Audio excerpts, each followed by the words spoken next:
Welcome back to Ultra Uncovered. I'm Russell Ditzworth, joined as always by Corinne Shalvoy. And today we've got a very special guest. Following the Leadville 100, we are joined by David Roche, the back-to-back Leadville Trail 100 champion, the back-to-back course record holder in now a 15-12-30. Welcome, David. Thank you. I actually requested to be on it. And so far, I think this is the only podcast I will be doing this year. So thanks so much for having me. Well, we're super honored. We interviewed you before last year's Leadville, which was really, really cool to do that and just get some thoughts ahead of that. And then reflecting on what happened there, it was just really neat to hear how you were feeling before. We didn't do that this year. You went in a little more under the radar and just, absolutely respect your decision to keep things a little quiet and decide to jump in at the last minute. And when we heard you were going to be there, we were both very excited that we were also going to be there to kind of witness and to support. So, David, we are hoping that this interview is a little bit more of a supplementary interview or episode to what you and Megan already shared on the SWAP podcast this week. You went through kind of play by play of the race and how it all panned out, and in your typical, very, entertaining SWAP fashion, you guys told the story of this year's race. Going euphemism on the entertaining. I love it. Yeah. R-rated. So everyone should go R-rated. Everyone should go back and listen to that, because we're going to mention a few of your quotes because they were profound, and we want to know the deeper meaning behind some of the things you said on that podcast. So I think we want to start with, you said that you were completely unburdened at the start of Leadville. And, we'd love to know what it was and what it is about either the energy and atmosphere of Leadville itself, or how you yourself approach Leadville, that is so, in line and conducive to your personality, your style of racing, and kind of how you're able to get the most out of yourself. Well, I think it requires zooming back to the build to Western States. Well, even more zooming back to Leadville last year, which is, I talked about these big goals, but no one thought I was going to do it except maybe Corinne.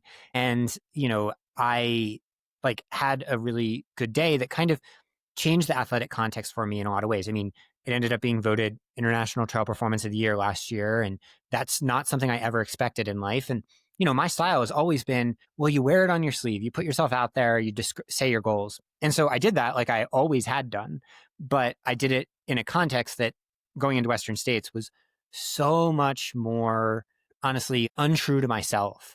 Not because of what I was saying, but because of how it was received, essentially. But that's because, I shouldn't assume that everyone has followed my journey for 18 years and knows everything I say about we all die and I don't take myself seriously and all that. So long story short, I think, the pressure probably got to me, if we have to be, 100% honest. I did the thing I said I wouldn't do. Carl Meltzer was right when he said pressure's going to get to him. No. And both in training and in racing, right? I think I, took scientific principles to the extremes, thinking that I had to be extreme to have a shot against the people doing it, which I thought was going to be Jim and Killian. And I think that was not great for showing up on race day mentally ready to go to the places that you have to go in every 100 miler. So when I got to the start line at Leadville this year, it was being all right, new athletic context for sure, just in terms of how it's received. I have to be a little bit more protective of my own brain and my own how I approach these things. And I'm just going to go into this purely focused on two things. One, glove. I think in the build to Western States, you get all this noise thrown at you, and there's such a tendency, if you're a fan of sports, to be screw you. Well, I'm going to go do that. That type of energy does not work for me. Works for others, not for me. But love for everyone. And Leadville is what makes that so easy. Leadville is the ultimate race of love. And I think anybody who's ever been there or associated with the race knows what I'm talking about. But two was to just no performance goals. The only goal was to absolutely obliterate myself, which I didn't do at Western States. And so I was unburdened because I was I'm going to either obliterate myself at mile 5 or mile 95, but it's going to happen. And when it does happen, I'm going to be telling everybody I love them. And that's going to be that. Well, and I think some people might get it confused about like coming in kind of under the radar. You and Megan referred to it Megan as did. savage I am not on savage. your podcast. But Megan said, David, this is going to be savage. But some people might get that confused as like, I'm going to go in and, you know, not tell anyone. I'm just going to go do this thing. But you really did channel love when you were out there. So is Leadville just like a happy place for you and Megan? Like, talk about like what puts you in that brain space when you go into the mountains in Colorado? So I grew up on the eastern shore of Maryland. Anybody's ever driven through, it's like farmland. Biggest hill is a few meters high. I grew up on a river, so I was literally at sea level. But my family in the summers would drive out west and camp. So I remember camping at the Half Moon Campground at the base of Mount Elbert and playing wiffle ball with my brother out there with like pine cones. And I didn't know it at the time, but that was me falling in love with the mountains. And so Megan and I structured every decision we could to get back to Colorado. And, you know, the first marathon I ever did was the Leadville Trail Marathon, where I DNF. So I guess I didn't actually do it, but I tried. And so I have so much history in these mountains, and you're just out there and it's like the majesty of it all. And then the community associated with it. Like there's a certain, I'm debating how to say this. There's a certain amount of anyone who's involved in trail and ultras feels this like sometimes gatekeeping energy that can be associated with the sport sometimes. And I hate that. And it's the opposite of how I want to approach life. And Leadville doesn't have any of that as far as I can tell. Maybe other people have different experiences.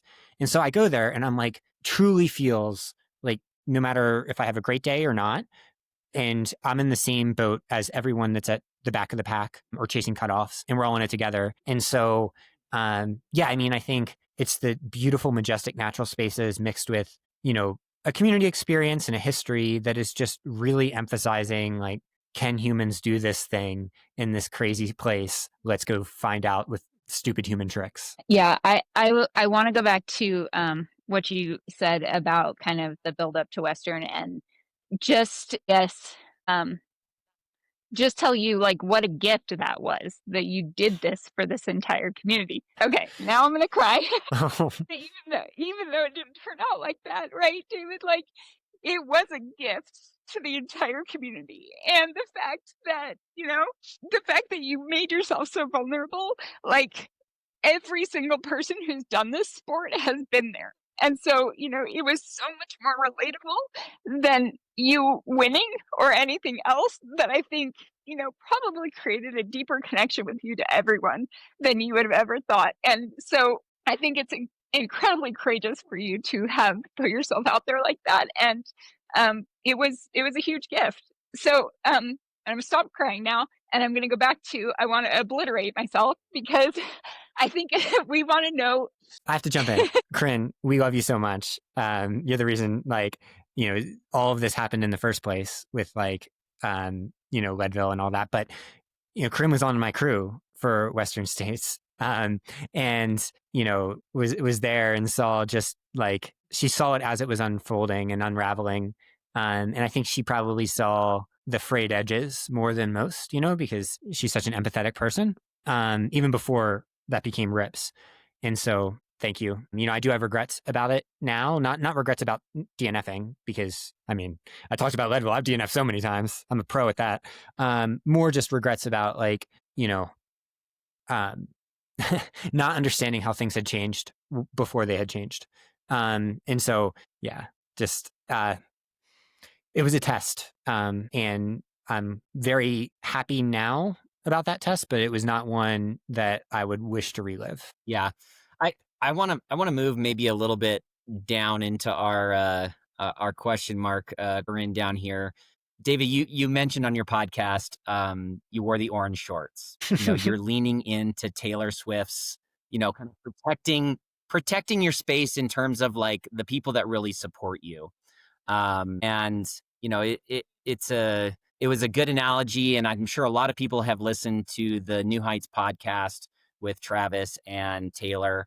But my question for you, and maybe you can expand on this a little bit, but like, what does it mean for you to be in your orange? Basically, it just meant I had a shorts decision to make, and it's like having a pair of orange shorts. No, it's deeper than that. I owe this to Taylor. No, so like I don't know that much about Taylor Swift outside of like, the basics. But I did listen to that podcast with just like awe about their relationship, about how funny she is, and most of all about how she manages being like, the most prominent public figure, this brilliant artist that has to keep creating art.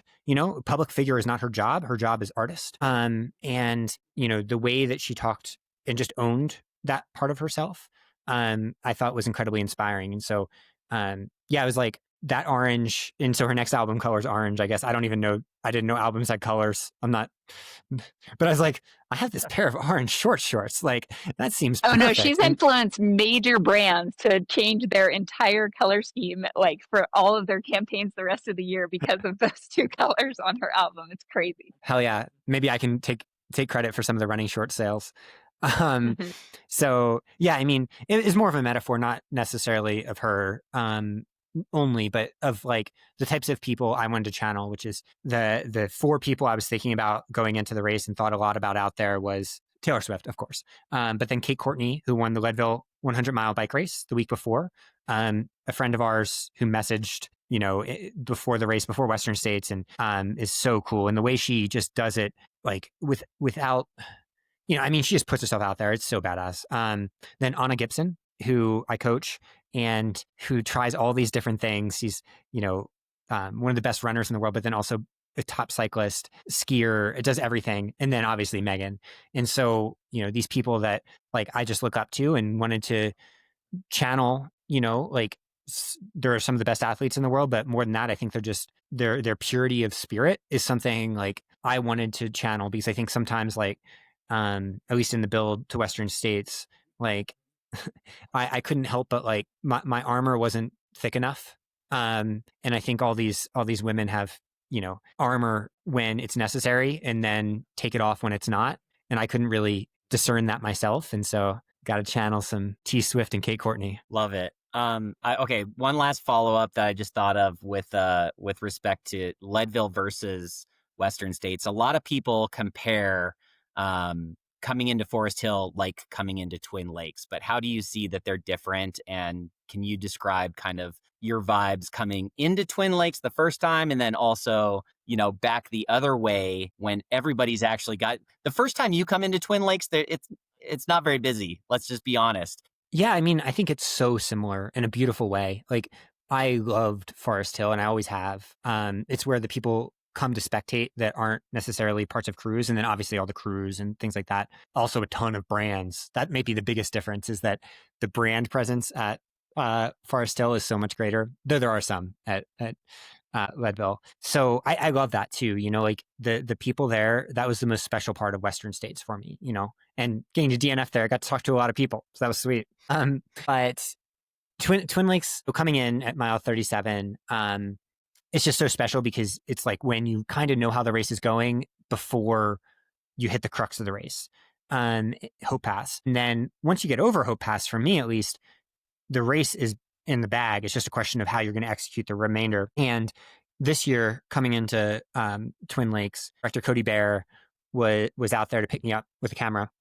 And he said, they're about to go crazy. And one of my goals this race was to be present for every step, to like take it all in, never dissociate, even when I was alone. But like in that specific moment, I was like, all right, now you tune in, now you make the mental memories. And so I came around the corner, crossed the road, because they condensed it all a little bit more this year. And it was deafening, like absolute wall of sound. And I think it's because it's kind of closed in. And I saw so many signs that like had my name on it, and then people who either I've connected with in person or remotely.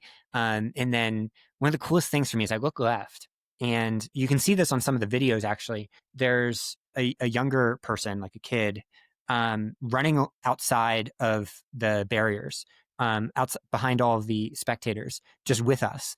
And I look and we see each other and we make eye contact, and I just point at him and he has the biggest smile on his face. And then he runs all the way around to our crew spot, and is back there for it. And I don't know, it's just so special. And I think that's one of the coolest parts that like ties, 2025 Leadville to Western States to 1990 is this understanding of everybody that's out there of, oh, these people are doing something that boggles the mind and doesn't compute, even if it's something you've done before.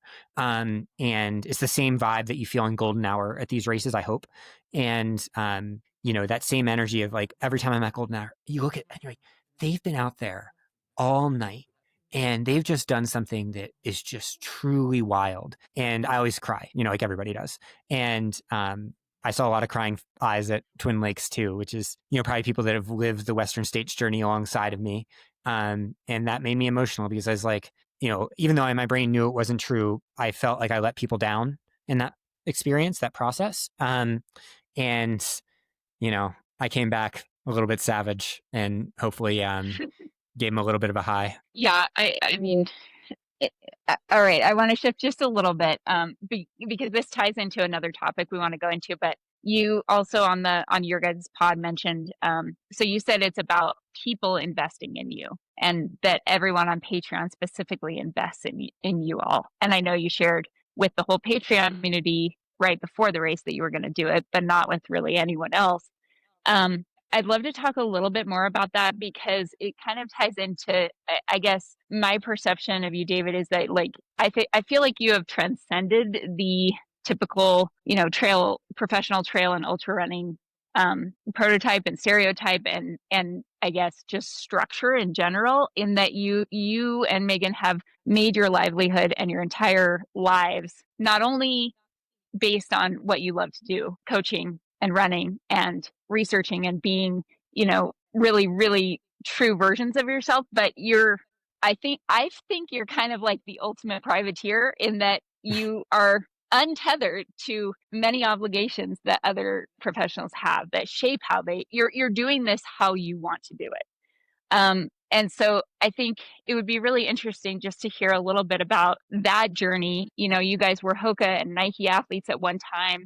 I'd love to know like how you have been able to create that. And do you think it is important for other professional athletes in this sport to try to do that? Because I'll just say one more thing is that like essentially at the end of the day, you own everything about you. You own your coaching platform, you own your podcast, and it is all your own content. And that's one of the reasons why I feel like it's so successful, but it is unique in this space. Yeah. Well, to start, I trolled Adidas yesterday. I was very proud of myself.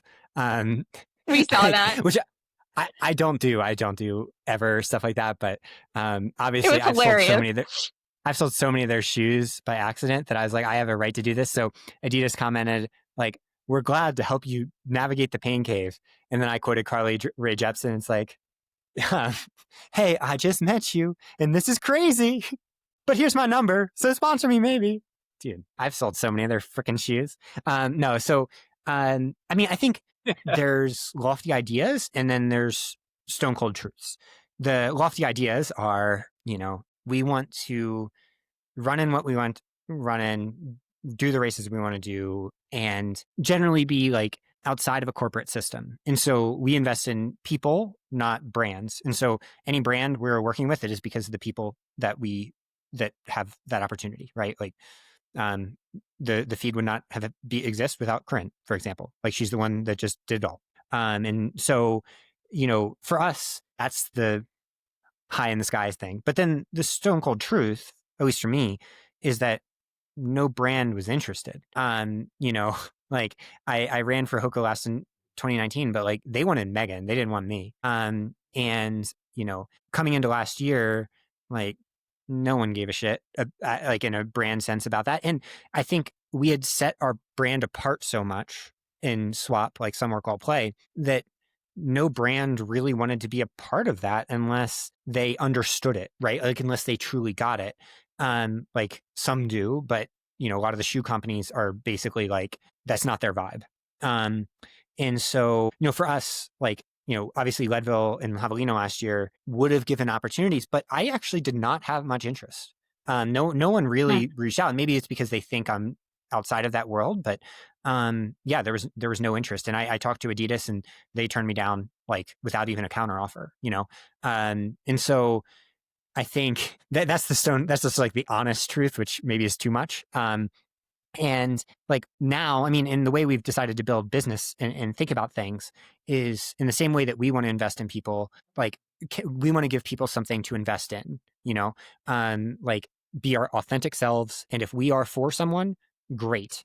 And we'll create, the podcast, which is just, hopefully adds to people's lives. And then if people do have, it does add to their lives, then we'll have this other platform where they can get a little bit more of like stuff where we try to go above and beyond and do it at a really cheap price and then give it away for free to anybody who wants it. Like no questions asked. Like I think we've given away 2,000 subscriptions or something. And so long story short, I think it just comes down to, for us, the trade-offs that have to be made for runners are almost always short-term and low, like honestly low reward unless you're the best ever to do it. And our thinking is how can we create something sustainable that goes beyond like, you know, you as a product, like us as a product, and more as like us as humans. And so, that, and then, coaching is the backbone of everything, where that's my identity first. And I think one of the hardest things that about Western States to me is I think publicly I got asked this question, are you still coaching? It's like, oh my God, that's all I do. That's 99% of my life. But like, I'm not going to be posting Instagrams about my coaching, right? Because that's not something that's okay unless you have like, you talk to the athlete, you go through this whole thing. Like, it's just not, and it's also it's not my story to tell. So yeah, I think it's hard out there for athletes, and it's just about like trying to create your own, as much ownership as you can of your own like likeness, because if you don't, it's going to be taken advantage of, and you're just as good as your last race. And if I had been running for a shoe company, I'm sure Western States would have been viewed as like a terrible disaster that ruins marketing plans and fiscal year, whatever. And because I wasn't, I could just go stealth mode and show up at the Leadville start line. Yeah. Do you think that can change and or like should change that model? Because I think we are starting to see it. I mean, you mentioned Kate Courtney, right? And she has her own foundation. Like she is wearing a jersey with her foundation as the primary like logo on that. And then other logos and other brands have, said, okay, we are going to invest in Kate Courtney because of her as an individual, but they are secondary to her own, her own brand. I don't know. I think that we see that shift a lot in a lot of different areas with artists, with writers leaving major publications and, kind of going out on their own and all of that stuff. So like, I don't know. I think you guys are also setting the tone and maybe like creating this environment where like that is a different way to do it. Whether it's by sponsoring some of your videos or this or that, like, so like you're like, this is what we're going to create.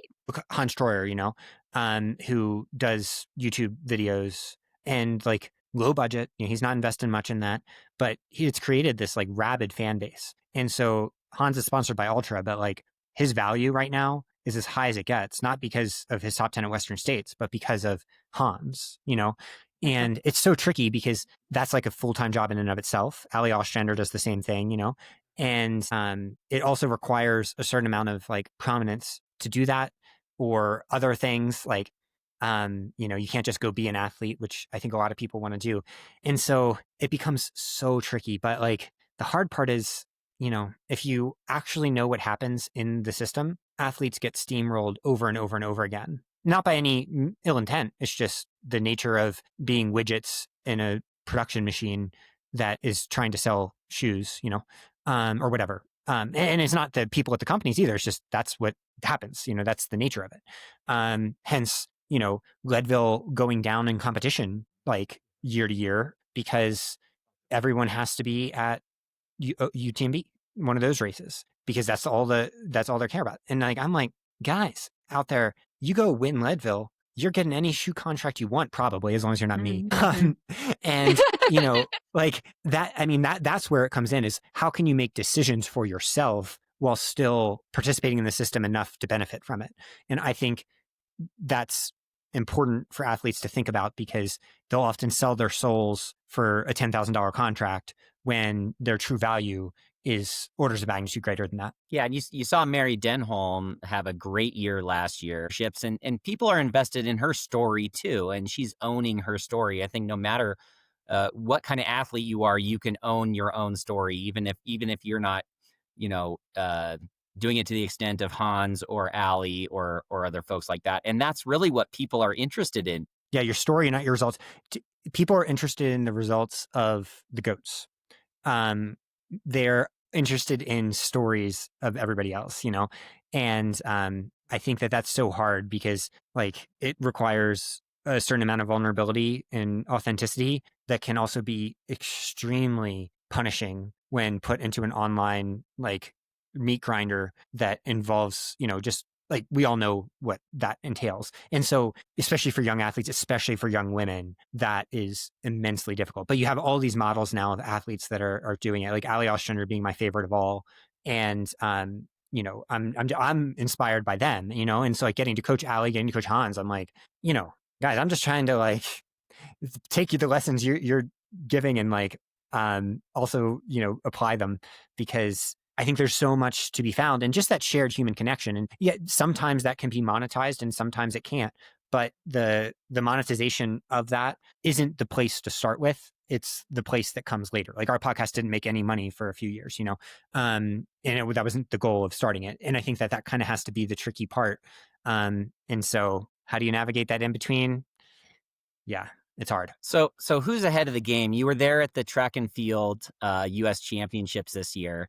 So are track and fields athletes ahead of the game in that perspective, or are trail athletes kind of seeing that picture now that you've got your foot in both of those worlds? I think the people that are having the most success are the people that have been forced outside the system for various reasons, whether through their own choice, but usually it's like a combination of factors. Like, thus, you know, especially for track, like track requires so much more focus on training. I mean, just to be direct about it as a coach of some of the best in the world, like that, it's very, very hard to balance it all while like, you know, the equivalent of what I did at Leadville would not happen in track, you know, like that I had this really bad race and then, you know, I kind of took the pressure off and just like did some stuff and then showed up and shocked myself. It's like, probably not. You know, we'd be seeing splits down to the quarter second that give us that information. And so that's why it gets so hard for the athletes themselves. And I have so much empathy. And like, I think coaching is maybe the best way to bridge some of that flexibility on that uncertain valley. And it's why we try to help so many people start as coaches and try to lift up other coaches, not in our own model, but their own businesses, because it then gives them the ability to, you know, have some fuck you money, you know, like, to be honest, like in a mean way, but in like a, oh, well, you're going to give me $10,000. I can make that from coaching. What else can we do? Okay, I want to go to another quote from your guys' pod. This is going to be a discussion on love and hate and which one is more motivating. But you said where the power comes from is not in motivation to win. It's in that we're all sharing this together.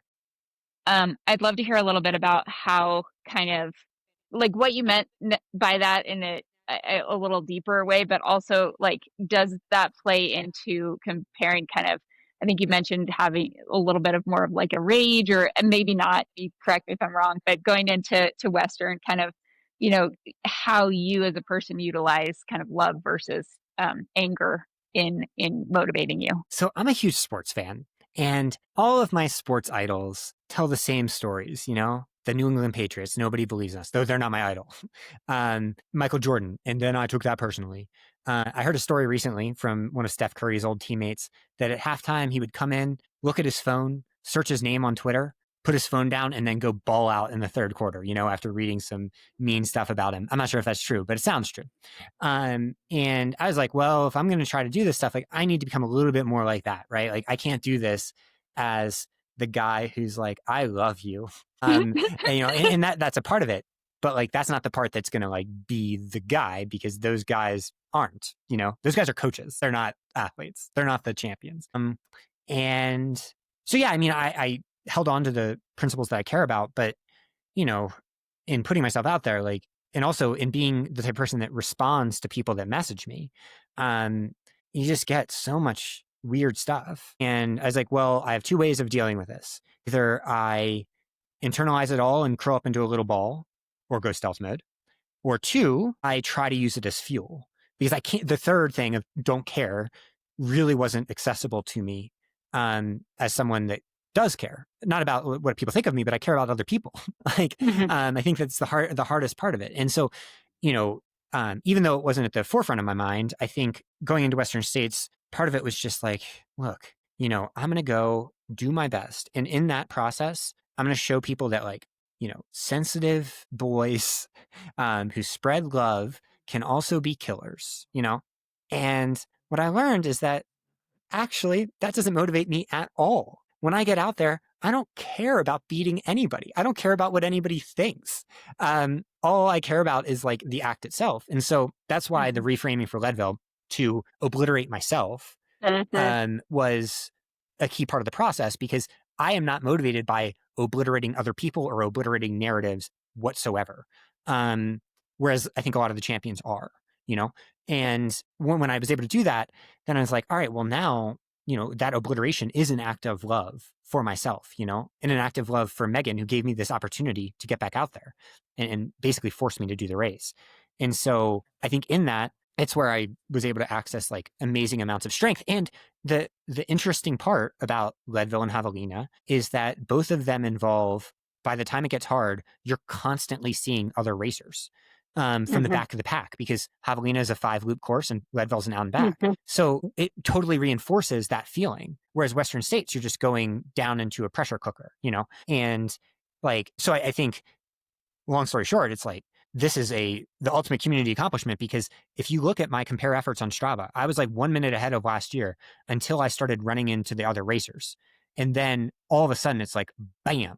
And it's because I was ready to harness it this year, understanding that like, that's what I need to drive me, the idea that like literally we are all in this together is the thing that makes it seem meaningful to me. Otherwise, like, I can just stop being like, what's the fucking point? Well, and one of the things that you've expressed is, that you do make those comments to people that you see out, like, hey, I think you're awesome, or hey, I love you. And the sign that you passed by in Twin Lakes, it was a big green sign that said, David Roche thinks you're awesome. And you mentioned on the podcast that you were receiving a lot of commentary, like you obviously have motivated people to be able to be comfortable enough to tell you, hey, I love you, and I love just that context. And I'm interested in hearing your take on like how that felt as you were hearing some of those things, knowing that was motivated by people that know your story. This is breaking news. So we're at Pedro's in Boulder, which is like, a classic Mexican place. And we go to pay the check, and they're like, it's already been paid. And it was like a little note that said, we love you, by somebody that must have seen us so cool. there. So cool. And I mean, hey, I'm a professional runner now, ain't I, bitches? You get free meals right and left. Leadville pays for my enchiladas. But what the interesting part for me is that Leadville 2024, people were saying the nicest things and just kind of, I think, surprised.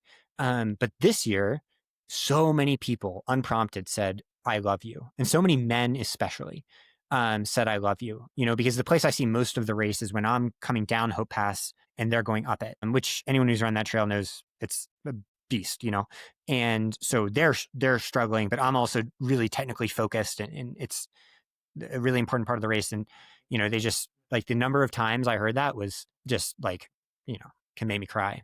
And I think that's what's so special, right? Like all these narratives and stuff, it's just internet bullshit that isn't real life at all.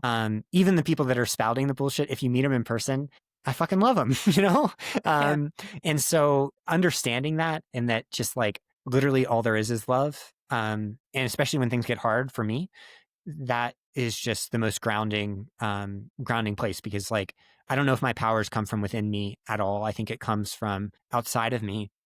That type of energy, right? Like, and so Megan even joked about it, that once she started pacing me, every single time we saw spectators on the course, saying that, I mean, in the Powerline video, you can even see it of people saying they love us, and all of a sudden I accelerate because I'm like, that's the juice right there.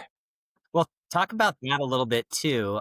Megan paced you the final 20 I'm going to call it 24 miles because it's from Outward Bound. I've heard 22, but um, you know, you made up almost all of the time on the course record while you were with Megan. You were maybe a minute or two ahead of your times for most of the day. So, sometimes people say in ultra running, Mm-hmm. like, oh, don't have your partner pace you. They care too much about you. They're going to let you slack off. You need a pacer that's going to be mean to you. You need some of these things. Like you and Megan, spent that final 23 miles Being together. Like savage. talk a little bit about that and maybe how that might, yeah, exactly. And how people can maybe channel some of that for themselves too. I don't know if she'd be happy with me saying this. She's actually, David, you can slow down.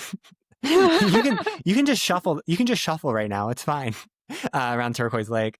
But she also understands my personality, that's exactly what I need to hear to go faster. But yeah, so I think the hard part, the big realization for everybody that does this stuff, any decision that's going to be made happens before the start line. You're not going to be making it when your brain is in this vulnerable place. And before Western States, I did not do the work. I did all the physical work. And in retrospect, I probably was ready to run crazy there. But I didn't do the stuff of like, all right, this is incredibly hard.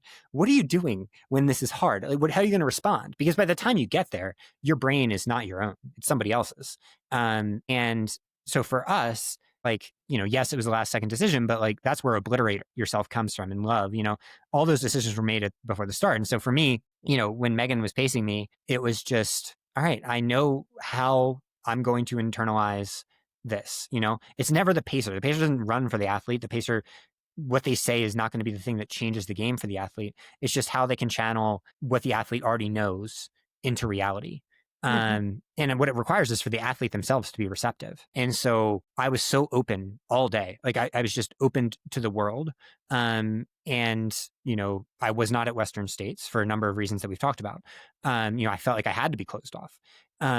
Whereas now is like, fucking bring it, And so getting her to tell me all this, like how proud of me she is and how much she loves me, it's like, that's the superpower in life, right? Like if you're raising a kid, you just tell them that 8 million times and then they're going to do whatever they're capable of in life, And she talked to me just like she talks to Leo and Ollie, our boys. So I think, she knows how I'm motivated, and that's how she is for everybody, she's such an incredible coach. And, if people knew what her athletes have done over time, like she never promotes herself, but it's wild.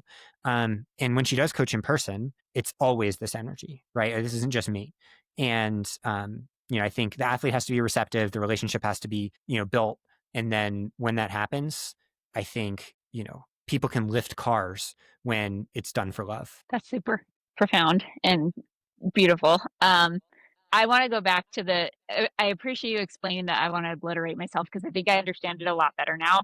That, it was about understanding what personally motivates you. And I think, I just want to tell a quick little story that like when we first learned about you, it was because Graham, who you worked with for many years, sent me a note and said, "Hey, I like this guy's articles, right? I like his philosophy, I like his approach, and I like it." And he's like, "I really want to, if I'm going to be good at this trail running thing, I need to get a coach, and I want to work with him." So he started working with you, and then I started working with Megan 6 months later or so. But we've known you for a decade, and I think one thing that both of us have always known about you is that you have always absolutely loved the process and loved training. And that is like the most, like, that is the thing you care about the most. And so it makes total sense that, it would then be the thing that motivates you. Like you didn't have anyone pushing you at either of the Leadvilles. There was you were not running with anybody. And, I think it's so much more impressive that you're able to pull that out of yourself from a place of total intrinsic motivation. But I don't think that it's unusual because like just as long as we've known you, like that has been true to the core, that like you just love training hard, running hard just for the pure sake of it. And I think Leadville is a place where it was just, you're able to just go do that and be yourself, and look what happened because of it. Well, I mean, same thing happened at Javelina, right? Like from mile 20 on, I was alone. I mean, I don't know if that says good things about my personality or bad ones.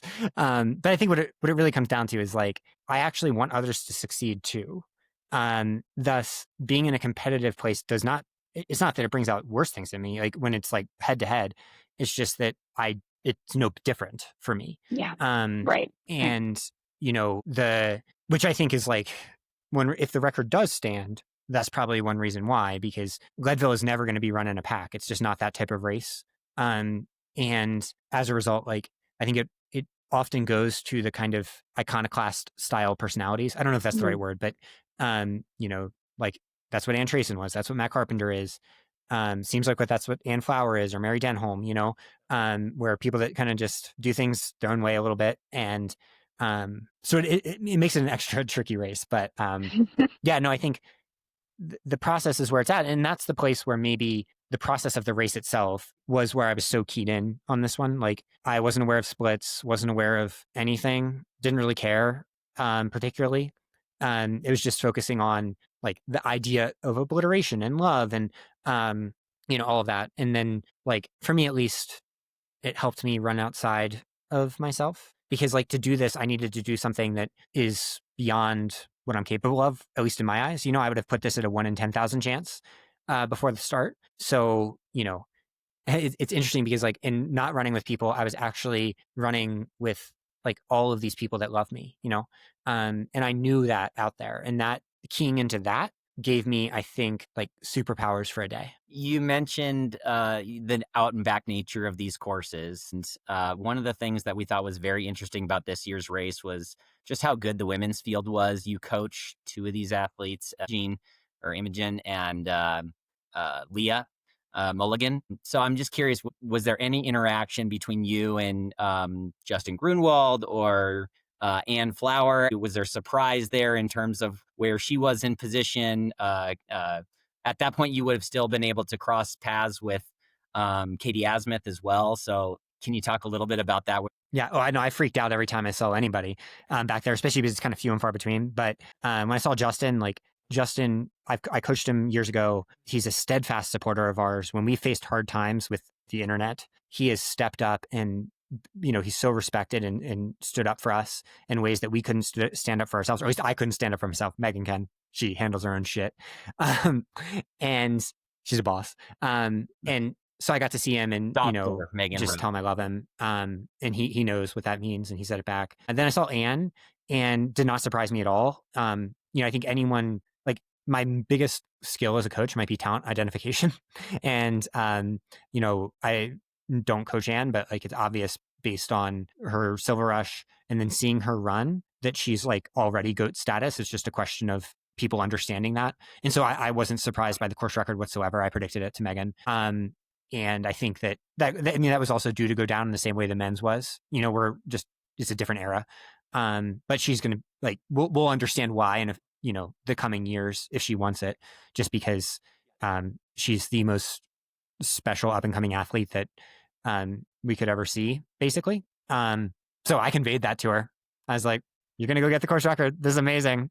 Nice. And then when I got to see the athletes I coach in particular, so Imogen and Leah, who went 2-3, and Katie, who was starting to have a little bit of a rough day, I tried to do the little coaching I could in that moment when I was starting to like run up the steep part of the bottom of Hope Pass, which is there's a stream 1 mile from the turn, like after you turn off the descent. And it's like a running stream. And I was like, get your water there. Because, well, one, I've drank a lot from there without filtering it. I'm not sure if it's okay. Don't quote me on this. But two, it's impossible to carry enough fluid between Hopeless, aid station at 43, and Winfield to not use that water source when it's sun exposed, which it really was on the backside at that point. So I was just trying to tell them it's okay, because a lot of people have a program that you're never able to drink that type of thing. But it was the only option, I think, to get through that race in one piece if you're like taking in a lot of fluid. And they both said it was instrumental to their day, and, probably instrumental Giardia that they're going to get in a little bit too. But yeah, and then I'm a huge fan of the sport generally. So I love watching these races unfold. So that was really fun. It's always really fun for me, So I got like it is such a blast, and also just gives it a way to break up, especially in that interminable Hope Pass climb on the other side, which is anyone who thinks Leadville is like a chill race has clearly not done Hope Pass, I've run in Europe. This is harder than any European trail in these races because it's at 12,600 feet, and it's just as steep and sometimes just as technical. But getting to see people out there for me was like so exciting. And a lot of hikers too, that are doing, I don't know, it's Continental Divide Trail, I guess. Colorado Trail. Yeah. Something like that. And the hikers were so into it too. That was really fun. A lot of them have followed me on Instagram since and sent messages on these, or commented on these posts, saying like, why did you tell us you love us? This was awesome. I was like, I did. You were cool. Did you stay true to team never hike on the backside there, or did you take a few?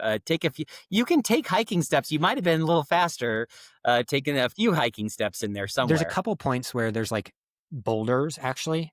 And I was not able to run those this year. Yes. I did do 5 hiking steps. But other than that, it was my little pitter patter at walking pace, going uphill. Keep it simple. Don't make any decisions. Just keep jogging. I know if I can do that, then I'll be in a good spot. You can still set another By course 14 record minutes. even if you hike afterwards. Can this time go lower by me? I don't think it can. I think there's just too many variables. And I would have said that last year, obviously. Like I was like so sure that was the peak that I could ever do. But I don't know. I have trouble thinking that it could go faster than that by me. I think it could definitely go faster from other people. But I mean, it just requires such a good execution. And I mean, this year, my average heart rate was 141 across the entire day. Last year, it was 142. But the difference is my heart rate zones this year have dropped by about 5 beats per minute because of the heat training. The heat training. So as a result, like I pushed harder this year, in a relative sense. So I probably could not push harder. I would have to and so you'd have to get time, and I couldn't descend faster than I did this year. Like that was the thing that set this year apart from last year, I would say. So I couldn't close faster either because I just don't think I'm ever going to be able to do that too much. So I think it would probably have to come from Hope Pass. That's the big one, especially the on back to Winfield. And I could do that and could execute everything else and maybe get another 6 minutes on the course or 7 minutes or something. But people are like sub 15. I'm like, not by me. That's somebody else's job. Oh no. Yeah, no, one logistical question. What did you do at Winfield? Like from a did you just fill bottles or like what, because there is no crew there? What do you do? So this year, a little too chill, I forgot to do drop bags the day before the race. So I came into the aid station, filled up my bottles with scratch, had a little bit of extra scratch on me to put in the bottles, and then grabbed a couple backup gels while I was there. And thankfully, they put so many gels. They understood that was the situation. So at Twin Lakes outbound, they put in so many gels in my pack, and I think I was just finishing them by the time I got down there. And then as soon as I left the aid station at Twin Lakes inbound at 62, I took 2 gels within 3 minutes just to get back on my every 20-minute schedule. So yeah, my big thing is all aid stations is as quick as possible. Like every single second there is a free second. And Winfield being one of the main ones of like, this is a false oasis. You need to get back up that fucking mountain. Yeah. So if you had a drop bag, would it have just had filled bottles in it already? Or like what would have made it, could have made it faster? Like, and your gels that you prefer, right? It would have had my gels, so I could have just not taken so many up the first time. Okay. I didn't even know a belt could fit this many gels. I don't know how they did it. Like, they're sticking it in holes down there. I didn't even know they existed. But yeah, I think it would be actually smart to fill up the bottles in advance too. Yeah. That's for next year. That'll give me an extra 10 seconds, 20 seconds. Perfect. Well, one of the things that you shared was some of your nutritional statistics, and you specifically broke up the first 10 hours and the rates, and then the last 5 hours and the rates. And I'm sure that you and Megan are going to get into this burn rate late in ultras. And I think there's so many interesting things there. But it reminded me of a quote that you had in the podcast. And it was, smoke it while you got it. And maybe you could just expand on what that means. So smoke it while you got it has a few different meanings. Maybe the most profound statement in our lives. The first is that with doing the race itself, Megan was saying like she knew where the fitness was more than I did. And it's a drive. Yeah, she predicted your time. She predicted your time to the minute, like 15:12. Yeah. She texted Teddy that you were going to run 15:12. What the hell? she didn't even remember she did that until this Tuesday, until after the race. It's insane. Wild. I have no idea how that's. I mean, it's like saying, "Oh, this athlete's going to go run a 3:30 mile." It's like, no, they're not. I would have if she had told me, I'd been like, "You don't understand ultras." So you don't understand Leadville, at least. She understands David, though. And the thing is, she understands it better than anybody in the world, right? Like, Yeah. not me, but like ultras. Like, she's that good of a coach. And so, I think basically Megan is like, what happens if you give someone that could literally be any profession in the world and the best at it the job of running coach? What happens? If you give someone with a 200 IQ or whatever Megan has, though she would never admit that. But I live with her and I see what her brain does. So she's seeing patterns that obviously I can't. My brain doesn't work that well. So she's like, smoke it while you got it. So that, and then a little bit with pacing early in the race, in the sense of, historically people would say go out easier at these races because otherwise you're going to blow up. And our thinking is, well, it's a math equation with, substrate use. And so if you're feeling good, you want to push as high up in Z2 as you can, theoretically, and just replace those calories. And so, I ran a 5:56 mile, two of those during the race, one at mile 1 or 2, and then one again on power line, which is pretty technical, so like that's rolling on that. And that's kind of like smoke it while you got it, like why go 40 seconds per mile slower? That's a minute 20 right there, and anyone who's going for this record would have to obviously take that same approach. You cannot give away the time that people might give away at other races for this particular record, unless you're like the best climber of all time, unless you're like a VO2 max freak, which, a lot of them are. And then with the fueling, that kind of relates to the pacing, where it's just, when you're able to push hard, the burn rate is higher. When I'm not able to push as hard due to like heart rate suppression late in the day. And then the big one being, Leadville is a battle against GI symptoms for everybody. I was relatively nauseous from mile 25 to the finish. And so for me, what that manifests as is a lot of burps, so many burps. And that also informed pacing as it went. One, fueling, like I had to back off a little bit on all my fuel just to make sure I wasn't overdoing it. But two, when the burps start to happen, like, anyone who's felt this, like it's not, you don't have to be a runner. You get the feeling of like, oh, feeling something a little bit. You don't want to push in that moment, right? So I back off, burp, and then accelerate. And so Megan called it the smoke it while you got it pacing strategy. Where Okay. it, my pace chart, like I drop down to 10-minute miles a lot to make sure I don't throw up. And then accelerate in her idea, till 5:30 for a few, and sometimes it's just a few steps. And I think, what I'm able to do at the end of these that's like a skill I didn't realize I had, and probably is applying some like coaching ideas, is just, I will get a second here and there every time I can. And those add up a lot over time. For amateur athletes, does that look like walking a little bit while you're capturing that? And then absolutely. And then on climbs, I mean, even in short races, like for people that are doing like half marathon trail races or things like that, if you're hiking, great, but try to take a few run steps, here and there, but have those run steps be more powerful. And so it's like, oh, I'm gaining a second here, a second here, a second here. One, it's great for training and fitness, but two, I think it actually might be the most efficient way to put out power. I don't think a really steady power curve is exactly right in these long events where you have central fatigue. And I mean, one of my biggest regrets about Western States is just that would have been the perfect course to use that from Forest Hill to the finish, had I been remotely human, had I not had a mental shart, as I said, or also a physical one too. Like I also want to like, the mental thing was caused by the body going, and the body went because I stopped doing high carb. I did normal carb. Me at normal carb is just a guy, a solid guy, but not a guy that's ever going to win a race like this. It's true. Like, I mean, anyone who followed my career knows I was not a long distance guy. And, at Western States, I made the mistake of troubleshooting that GI stuff that I was dealing with at Leadville too by dropping gels, thinking that I had to. And here I didn't overhydrate. And then, like, part of my goal is at all costs, I was going to get over that climb coming out of Twin Lakes with a gel every 20 minutes, even if it was scary. And, my body ate it up, loved it. It was awesome. Well, you'll be back, I'm sure, at Western if you want to test out that whole theory on the last part of it. and that'll be really exciting to see. Unsure. Yeah. Well, I, we'll see. we'll see. We'll see. I'm gonna do well as long as things work out. I'll do golden ticket races, and then I'll see who's in third and what they've said about me.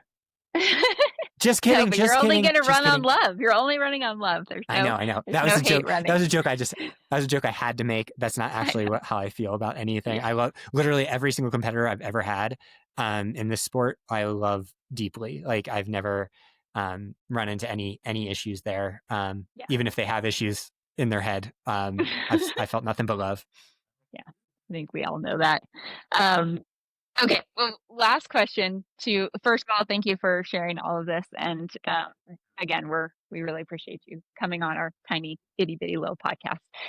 The best podcast ever. It was amazing to see and be witness to yet again. We'll all be looking forward to Cody's documentary coming out about it, his episode, because he was out there this time, and how full circle for him as a creator to be able to go do it like again. That's so cool. We want to know your thoughts, David, on the Pikes Peak Marathon and whether or not you think that course record is breakable. Well, and so some context for the listeners. In Colorado trail racing, it was Matt Carpenter's Leadville and Pikes Peak Marathon that have always been called out as these unbreakable records. And David has now taken down the Leadville one 2 times in a row, and it's now 30 minutes lower than it was when Matt Carpenter set that record, 15:46 maybe, back in the early 2000s. But the Pikes Peak Marathon has not been touched and has not been anywhere close recently. It is 3 hours and 16 minutes for the up down. He ran 2:01, which was the record on the up that year in 1993, and it stood now for over 30 years. It was, but 2:01 up and 1:13 down, 1:15 for a 3:16. It's a 26-mile race. Goes up to 14,000 feet. Matt Carpenter has been, we know that he had a recorded VO2 of 94, something extraordinarily high. They thought the instruments might be broken on the 94 because it's so high. That's how. Yeah. So do I think that's breakable? Not by this generation. Wow. I never want to put it past like someone who's in the womb right now, but he was the perfect storm for this, and high carb doesn't really touch that race so much. I mean, a little bit, but not enough. Like for me, it's just the benefit of high carb, like he's better than me. And that's like a fact. So, for me, I'd probably be, I'm not sure how much time behind that, but at least double digit minutes, even on my best day. And that comes from someone that is like a mountain runner at heart. That was my background. And like by double digits, I mean more like 20 than 10. I think what happened that day, I wish I was there and knew the sport existed just so I could have seen it, because I don't think any other record exists like that in all of running. To put it bluntly, I don't think there's any road record like that. And there's definitely no trail record like that, So I've dropped his record by 30 minutes at Leadville, and I bet that my record will drop by 30 minutes by somebody else, and sooner rather than later, next 10 years, or, series of people, depending on what happens. It's absolutely unthinkable, what he did. And yeah, I think we're never going to see anything like that performance again. Like, I think if that had, I'm trying to think what the equivalent would be. It'd probably be like someone running a marathon in 1:58 or something. Yeah. For those who don't know, you can actually watch it. It's on YouTube now, the 1993 Pikes Peak event and marathon. And it's in this it's like really bad filming, but it actually, like, he put it out there. I can't believe it still only has like 4,500 views. We're going to probably link it in the show notes because you should go check it out. But it's so cool. It's like it's just OG ultra running. He's like got like a long sleeve on at one point, just gloves and no handheld, no water. It is like somewhat documented a little bit. And I don't know, just an incredible feat. But that's very curious that you don't think it could happen like by this generation. Takes a special kind of person. We weren't implying maybe you, but could anybody, like, obviously. Oh no, I couldn't get remotely close to it, even at my absolute peak when I was younger. Like VO2 peak, because I'm not that type of athlete, but you take the VK world champion now, like Remy, at his peak, and turn him around and have to run that time down the mountain. I don't think it's ever happening. Yeah. I mean, I would be shocked. Like, I would be like absolutely, and me, I'm the ultimate one that says every record is meant to be broken. Obviously, like everyone said Leadville couldn't be broken. I was like, absolutely you can. And like, I can't think of anything else like that in the sport. Well, it's not like people haven't tried. It was a golden trail race one year, right? And it's been run by Killian, it's been run by Sage, and it's been run by, it's not like soft people haven't run it either. No, and I've coached, world-class athletes who have finished on the podium at the ascent and know their fitness when they've run the ascent times they've run. And the ascent time alone obviously is unreal and untouchable, probably the equivalent of like a sub 13-minute 5K type fitness. But then you have to go run back down this mountain, and the intimate knowledge of the mountain to run that fast down it after going up it at that effort level.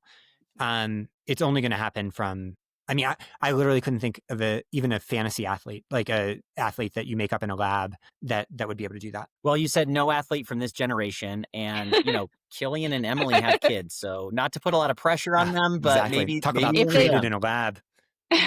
If they move to altitude and live there for the next 20 years, maybe. Yeah, that's awesome. Yeah, it's interesting to think about what even altitude physiology is. Like, I've thought about that a lot, obviously, after, especially this one, right? This 1 in 10,000 in my eyes day. And we don't know, right? Because if you look at my blood work, it's no different than any of the other men, right? I grew up on the Eastern Shore. Like, what is it? Because like, clearly I would be remiss if I was like, this is the Leadville stuff. Like, there is something unique about my physiology at altitude. Did you eat a lot of salt as a kid? Oh, I'm sure I did. I'm sure I ate so much salt. Do you have stores of bicarb in your musculature that have been there for decades? Maybe. Well, lots of baked goods. I was the big kid in elementary school, so I think that might be the secret. And honestly, that might I was thinking about it today while I was biking. So the Wednesday before the race. Sorry, I'm just like wasting your time now. But the Wednesday before the race, I did this GI loading protocol. To just have which is not backed up by research, really. Though you could find analogies in the research if you want to. Where I took in 2 24-ounce bottles with 1,000 milligrams of sodium each, and then 4 gels in an hour. One at like 5 minutes and then 15 minutes after. So like, that's like insane GI tolerance, right? Like that, and I wonder if that might be partially connected to what I just jokingly talked about, that, I was the big kid when I was young. And so my GI tract probably doesn't mirror a lot of athletes who have been small their whole lives. I might have more of a GI tract of a larger person. And we know from studies that larger people can take in more. And so that's my sneaky theory of like the GI talent stuff, because I also think that, talent comes in many different forms. I don't have Matt Carpenter's VO2 max, but I have these other things that maybe I can harness. And maybe I'm just gaslighting myself and I'm, really just like food, even if it's in gel form. Well, you did a 40-mile ride today. So I guess the natural question is, how's recovery going? I feel not even sore from the race, other than my knee, which I hurt before Western States. It hurt for 80 miles of the race. Right. And I was just like, well, either this blows up or it doesn't. It didn't. And so, yeah, no, I'm kind of going to see how this, like, if my knee didn't hurt, I'd be golden. Like, all my numbers are great right now. So I think one thing, our theory about these races is, yes, you want to recover after, but you do not want to hibernate. Because the recovery process is going to be 4 to 6 weeks, no matter what, like the long-term recovery process. And so you don't want to be like, oh, well, in 3 weeks, I'm going to be running basically fully. It's like, no, you're not. You're still going to be, there's going to be weird things happening to your body. But by starting it a little sooner, you can kind of accelerate the process of making that 100-mile stimulus into the biggest training stimulus, rather than like something that just breaks you down and makes you worse over time, which is how I was able to parlay this into Javelina last year. And, hopefully I can do that again. Corinne always reminds me that recovery is nonlinear. By weeks and months. be like, at least in my experience, could be 6 weeks later, like, God dang it.